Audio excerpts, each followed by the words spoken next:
Right, and what I was saying is that I wanted to change the tone of the driving. So I would wave to people. Now I find people waving at me. Right. So and we I'm focus trying to on make the it more positive. friendly. Yeah, Exactly. I'm trying to make it more friendly on the roadway. So I find what we do, and hopefully most people, is that we focus on the positive. So if you have somebody that's cutting you off, instead of getting angry and argumentative, you know, you want to send them love and healing energy. That's and what I've been stay out of doing. their way. Yeah, exactly. You know, and hopefully Stay out of their and way. it'll pass on after a while. Right, forgive them, understand that their lesson is to not be hostile, but to recognize that each person that you see out there on the roadway is a little piece of you. Right. Now, we can also change the weather. If you look at shamanic work, such as Native Americans as an example in this country, they actually tune into the energy of nature to be able to work with it to bring in the energies for clouds or to disperse them. But people always look at it as you're controlling nature. And as a shaman, we know nobody controls nature. We understand the laws of nature to work with them to create situations that are positive or to cancel out situations that are negative. But you have to understand the laws of nature. We're actually the oldest science. Yes, it is. Well, it's American Indians always understood that, you know, they have to go with nature. It's like them saying, today is a good day to die. Exactly. They and realize, all shaman. Yeah, they all realize cultures. if you're ready to go, just go with it. Yeah. Now let's turn to the topic of elementals and fairies. What exactly are they, and do they exist? Well, That's a kind of a cute topic. All well, right. they do exist. They just exist on a different plane of existence, or rather, scientists look at it as a different frequency. So some people that are intuitive or sensitive, such as yourself, we can tune into those frequencies on and off, so we're more aware. But they've always existed through time. They've never incarnated in a physical body. They've just always existed in their own level, in their own plane. So as an example, nature spirits connect to anything dealing with nature, such as growing a plant. Sometimes people will see little tiny, tiny white dots around a plant, you know, from a spiritual sight, third eye sight, and they have a little, let's see, little spirits that literally build the plant. And then you have other ones that nurture it, and then you have other ones that help it decompose and go back to nature. So each one actually has a different personality, a different job. So nature spirits have always been with us. This is just a silly little thought. What about how in your own home you have some plants that you bring in and they do great? No matter what you do, you ignore them and they do great. And then you have other plants that you give a lot of attention to and it does horribly. I noticed my mother had a car accident about a month ago, and I did warn her. I told her exactly when, but she just, you know, you can't be Jesus Christ in your own home. So I guess it was a healing for her and she needed to have it. But she's doing great, thank God. Since she's been there, I've neglected a particular plant. That plant, I threw it out 2 days ago. It could only withstand if I took tremendous care of it, but I saw that my energies was going into taking care of my mother and not into the plant. It was channeled into a different direction. So that plant did not do well, did not survive, whereas others that I neglected did better when I ignored. No, what is that? I mean, it's the strangest thing. You have little nature spirits that are connected to that specific plant. And it's preordained up to a point, meaning that they have a plan. It's like a job. You go to the job, you do your work, you're done, and you go home. Okay. However, when we work with the plants, or when we don't, okay, that affects the nature spirits around them. So depending on the spirit of the plant, for lack of a better way to say that, okay, it either thrives on its own or it doesn't. Well, how can my viewers connect with their nature spirits? Because I'm sure listening to this, they want to know, how can I connect with my nature spirits? Well, also with nature spirits, you're working on a different plane, but if you ask them to come and help you, they will. So instead of talking directly to the plant, as an example, and saying, you know, I love you, I really want you to do well, you know, which does work, by the way, okay, what you're doing is you're saying, I'm speaking to the spirits of nature connected to helping this plant. Okay? Beautiful. But when you're talking to any nature spirit, you really do have to acknowledge that you thank them for helping you. Okay? And you have to acknowledge that they're there to help and that you trust them. And then they work better with you. It's kind of like being in sync. If you ask a friend to do something, you don't spend the whole time going, oh, I'm going to ask you to go to the store, but I know you're not going.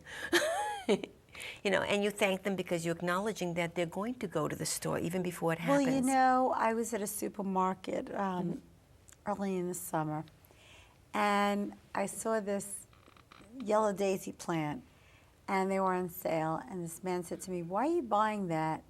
It's a loser. It's not going to grow, it's going to spoil, and it's going to die, and you're wasting your money. I said, well, I know to you it looks that way, but to me, I'm going to make a plant. And that plant is blossoming. Oh, it thrives. Yeah. But you have to remember, too, I gave it you a have lot. that energy, and you gave it a lot of love. Right. But if I knew at that plant, if I ignored it for even a day, it wasn't going to make it. right, Yeah. because it was one of those type of plants that just, Needed that. now why is that? I mean, it's Exactly. a plant. Yeah. It's a plant. But again, you're not really, it's like most people, we're actually looking at the plant, what we're not seeing are the spirits working with it. So as an example, it's like looking at a little community. It's like looking at little tribes, a little community, and you're talking to some of them listen, some of them don't. So it depends on how your energy meshes with the plant. Yeah. So as an example, somebody that's very negative and doesn't like people and is very argumentative, if they love plants and they love nature, it's a totally different connection. It's unbelievable. You know, that's like when you're dealing with elemental spirits, which is different. What is an elemental spirit? Now, elemental spirits deal with literally the elements, air, fire, water, earth. So they depend on the elemental connection to thrive. So as an example, the spirit of water, the elemental spirit of water, okay, not only does it help with oceans and tides and literally with lakes, things along that level, but it helps with your emotions. So if you're going through a trying time with your emotions and you ask for the element of water to come and help you, it'll start giving you a balance. It'll help your emotions flow.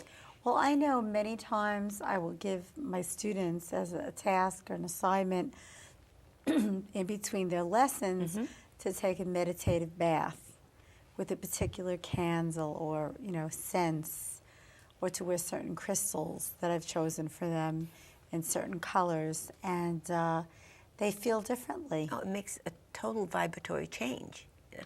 And then as an example, if you wanted more action, more change in your life, Yes. you would call in the element of fire. Because when you look at it as a Or candle the flame as action an patrol. example, yeah, it's kind of, you know. Now, what's funny are elves.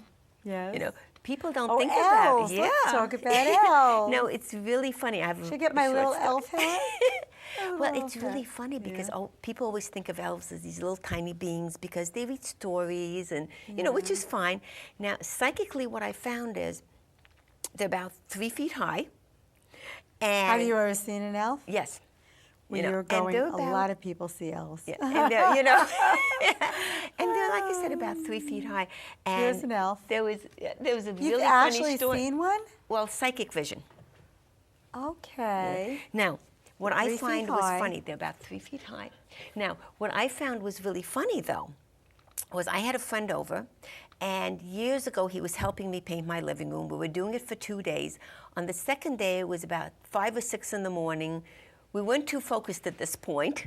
And you know, when you're doing psychic vision, a lot of times you're unfocusing your vision. And I noticed Yes, he's that's painting right. this one wall, and I'm looking at him, and he's painting up and down, and at some point, he keeps making like a little loop. And then he'll paint, and he'll make like a little semicircle loop, you know? And he's getting more and more annoyed. Yeah? So after a while, I said to him, I said, what are you doing? So he got really annoyed, and he says to me, he says, look, there's this little elf running back and forth. I don't want to hit him with the paintbrush. He says, either tell him to leave or hand him a paintbrush. He said that to you? Yeah, well, he's very intuitive also. But it was really funny because he says either hand him a paintbrush or tell him to leave. Tell him to leave. That's it was so funny, of course, you know. That's hysterical. He was actually feeling the energy and seeing him running back and forth at the bottom of the wall. What is the purpose of an elf? I mean, if we have a lot of Irish people watching this, they'll say, oh, well, blimey, you finally got those elves on. Well, what is actually what is your job? What do they do? Okay. Part of it, the Irish are right, part of it is luck. You know? Yes, I believe so it's very, very luck. positive, but elves look a little bit different and function a little different depending on what country and the geographical area in the country. So they're there for luck? Partly. They're also there because they help build situations. If you want something coming into your life, such as moving as an example, they will start working on bringing that in for you. So relocation, regeneration. How do you connect with your health. elves? How do you... Okay. You just ask them to come in and help you with a specific purpose. So give my viewers an example of how... Well, the other thing I was going to say that's very important is that, as you well know, before you do anything like this, you need to learn psychic self-defense. Because if you're not careful, you can actually get hurt, because some are positive, some are negative like people, some are pranksters. So you need to be safe. It's like electricity. Yes. You don't see it, but you don't put your hand in the socket. That's the internship that I have my students go through. They want to know, why do I have to go through an internship? To protect yourself from dangerous things that can happen when you use your gift the wrong way. This has been absolutely really makes fascinating. We're running out of time. Okay. We love having you. You're amazing. It was just such a pleasure. You must come back again soon. Thank you all for joining us today. Episodes of Alexandra's Psychic Eye can also be viewed on YouTube. Every Sunday night, 8 to 9 p.m., catch me on Journey into the Light on Blog Talk Radio, and call in at 347-884-8245. Again, 347-884-8245 for your psychic reading. Visit psychiceye.tv for links to all these exciting sites to receive information on our psychic spiritual workshops, readings, past life regressions, healings, and spiritual connections with the loved ones of yours that have passed on. In the meantime, remember, you are all in a state of grace, so continue to work on you. Thanks for watching. I'm Alexandra from Alexandra's Psychic Eye. Look forward to seeing you next time. Take care.